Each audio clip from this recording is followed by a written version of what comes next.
Sevgilim, sevirəm, gizlətmirəm ki, gedirəm, həmişəlik getmirəm ki, gəl denən sözsüz gələrəm. Gözümdə canlanır xəyalın yenə də, ayrılıq dərd olub sənə də, mənə də. Öl de, sözsüz ölərəm.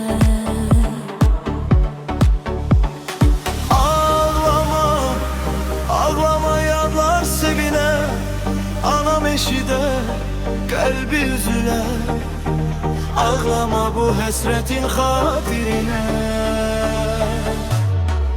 Bulutlar dolarsa yağışlar yağacak, gözünün yaşından torpakta doyacak. Kavuşmasak seninle birbirimize. Gel yine evvelki tek ömrümüz açsın çiçek, birbirimizi hoşbaht eder sevgilim. Eşk bizim, sevda bizim, dağ bizim, derya bizim, büsbütün dünya bizim sevgilim.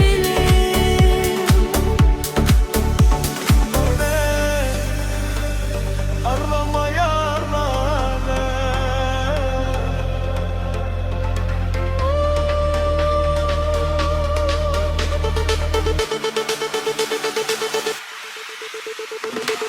Gele bir kanun var ezelden ey yar, aşık öz yarının eşkiyle yaşar. Ben de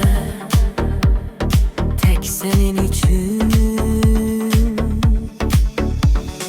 Ağlama, ağlama yağlar sevine. Anam eşide, kalbi üzüler. Ağlama bu hasretin hatirine.